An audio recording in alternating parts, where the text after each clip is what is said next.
Queria mandar o meu grande abraço a todos os contadores que estão nos ouvindo aí, agradecer o carinho da audiência e também o prestígio da presença nesse congresso, o qual nós temos aí a oportunidade de falar um pouco, especialmente sobre normas de contabilidade, um tema muito atual e, ao mesmo tempo, um tema que necessita ter uma exploração adequada.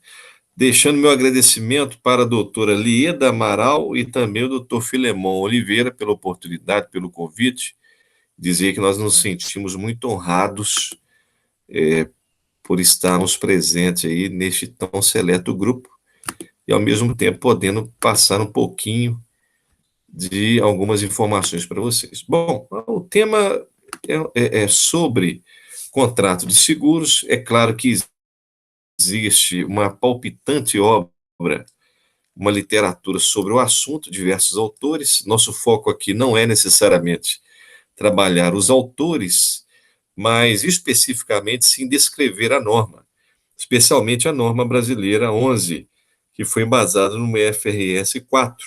Essa norma, a qual teve uma base de informação de estrutura em 2004, depois nós tivemos também uma relação com instrumentos financeiros em 2005, alterações com a International Accounting Standard, ou seja, a Norma Internacional de Contabilidade 39, em 2005 também, com a norma IFRS 8, 2006, com a norma 1, com o texto de 2007, com a norma 3, texto de 2008, e a norma 27, texto de 2008. Ou seja, são as relações dessas normas que esboçam, né, o contrato de seguros. E deixando para vocês também o meu e-mail, para se alguém tiver algum questionamento, alguma pergunta depois, o meu blog tem diversos artigos sobre contabilidade e temas de cultura em geral. Bom, a causa para a emissão das normas, conforme o texto, não apenas o IFRS, mas outros textos também normativos, tem a ver com o projeto realmente de fazer a contabilização das normas com base em duas fases. Uma primeira, que é o texto principal, que embasou a norma 11, também, né, que é praticamente uma tradução da norma da IFRS 4, e também é a base aí para a segunda fase do projeto. O IASB mais a Fundação IFRS que promove aí, no caso, essa normatização desse fenômeno que já existe há muitos anos, e, aliás, há dezenas de anos, né? Como eu disse, há uma literatura sobre este assunto também, muito opaca no Brasil, mas existe. E essa norma, ela tende a orientar ou a exigir que uma entidade faça a contabilização de contratos seguros, nós vamos ver mais na frente, com uma especificidade muito interessante, que é voltada à atualização pelo valor de mercado. Aliás, essas são as métricas, né, das normas internacionais envolvidas ao valor justo. E tranquilamente nós podemos também destacar que foi uma das primeiras normas envolvendo seguros ou contratos de seguros. Bom, a primeira característica nós temos que entender é que o seguro envolve instrumentos financeiros, né, as questões dela de ativo de renda, as questões também de ações, etc. Nós sabemos que, conforme a base legal na década de 60 e 70, os contratos de seguros tinham no balanço dois grupos específicos. Não é o meu objetivo tratá-los aqui, porque senão ia estender demais. Só que é uma função das entidades de seguro, ou das aziendas de seguro, fazer investimentos em ativos de renda. E uma parte desse seguro, ela envolve uma taxa de juros. Então, a norma, obviamente, ela trata deste elemento, que é a questão, primeiramente, da proibição das provisões para sinistros. Nós sabemos que o passivo de renda de uma empresa de seguros, ele envolve diversas contas, diversos fenômenos, entre eles, institutos de seguros do Brasil, seguradoras do país exterior, agentes correspondentes, corretores, prêmios a restituir, aluguéis a pagar, juros, dividendos, contas a pagar, sinistros a pagar, etc. Então, as provisões são praticamente proibidas nesse sentido, já era uma prática também da tradição doutrinária. E na letra B existe um teste de recuperação dos ativos de resseguros, né? Porque o seguro você pode fazer depois, como se você estivesse revendendo ou ressegurando para uma outra entidade, ou mesmo para a SUSEP, ou uma outra, refazendo aí esse fenômeno de seguro, como se fosse um redesconto, né? Que é muito comum nas entidades financeiras também. Esse teste de redução tem a mesma métrica do impairment, ou seja, a imparidade. Eu verificaria o valor de mercado, jogaria essa perda de impairment se caso o valor de mercado for inferior ao valor contábil, né?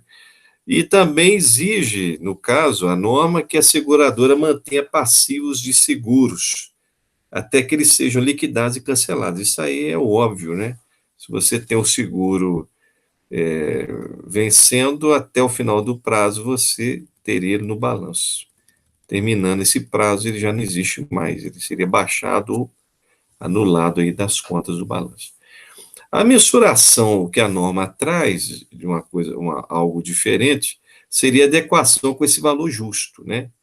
Então, ela mesmo traz esse exemplo, se você tiver um passivo de seguros, uma parte dele é variável, envolvendo taxas de mercado, é, obviamente, essa correção de taxas de mercado ficaria dentro desse fenômeno de contrato. Então, ela permite, aí, no caso, fazer essa contabilização desse derivativo embutido, né? Se houver alguma parte desse contrato que envolve essa volatilidade de mercado, a norma considera que deve-se reconhecer a escrituração.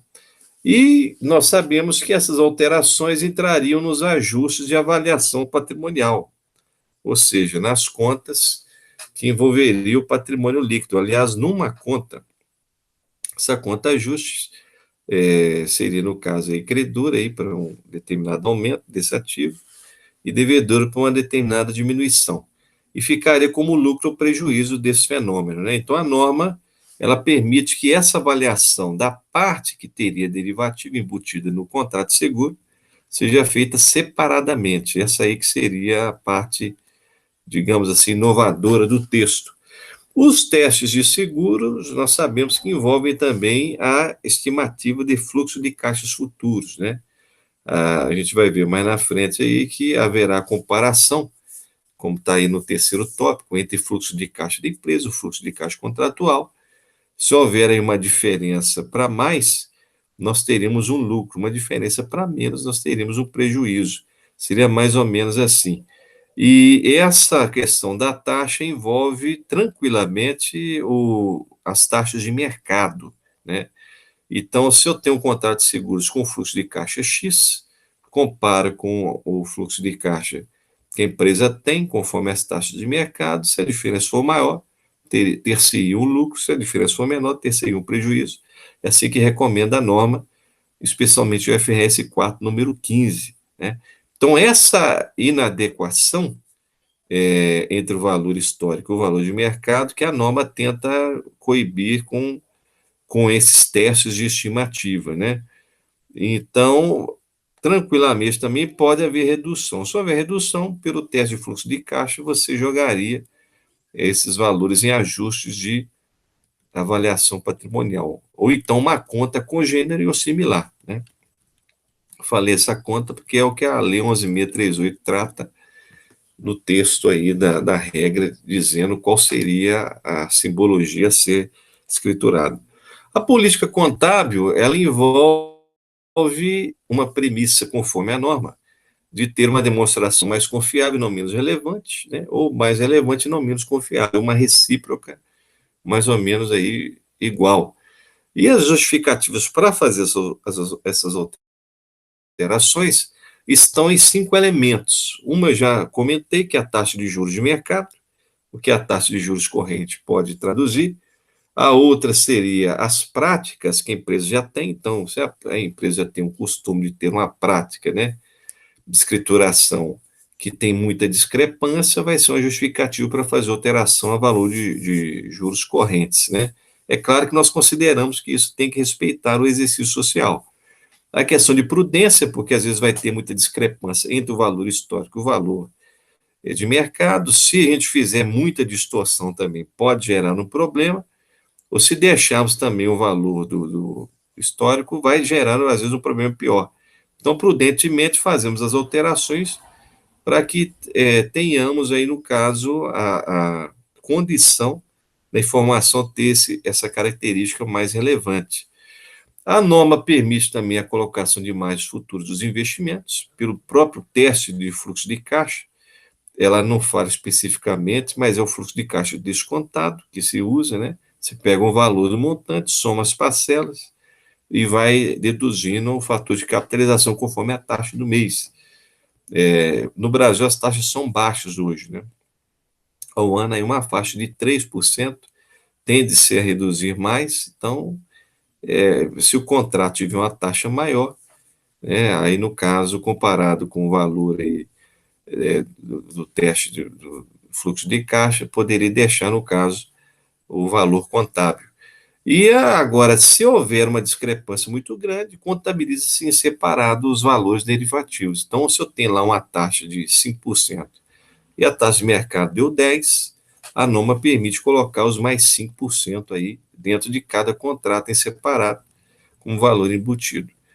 A margem futura de investimento, a norma trata de três elementos que podem fazer essa mensuração. O primeiro é a taxa de juros descontada, a taxa de mercado. Em mercados aí que tem uma atratividade muito grande, a taxa vai crescer. Então, a norma permite fazer esse crescimento e julgá-lo em ajuste de avaliação. As estimativas também podem ser embasamento, né? Então, como eu disse anteriormente, conforme o texto da norma, você tem uma analogia entre aquilo que a empresa dá e o contrato. Se houver diferença, jogar-se-ia no prejuízo ou no lucro. Então, vamos imaginar que o contrato ele tem uma taxa maior que o valor de mercado, prejuízo.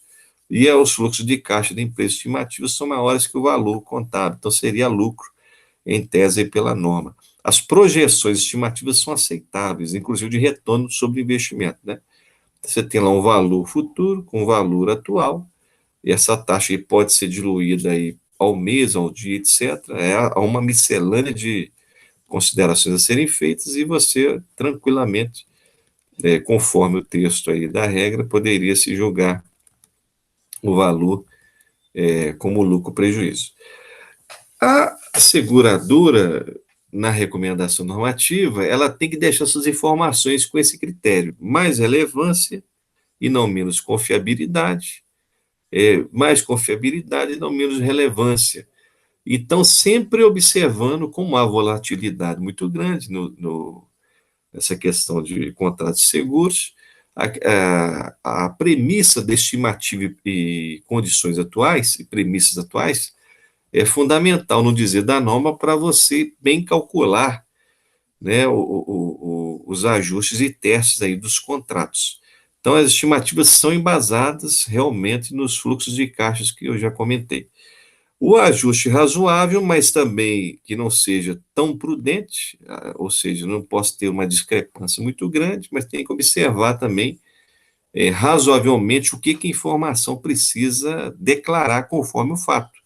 Então, se houver muita alteração no mercado em relação ao contábil, esse ajuste ele é recomendado pela norma, né?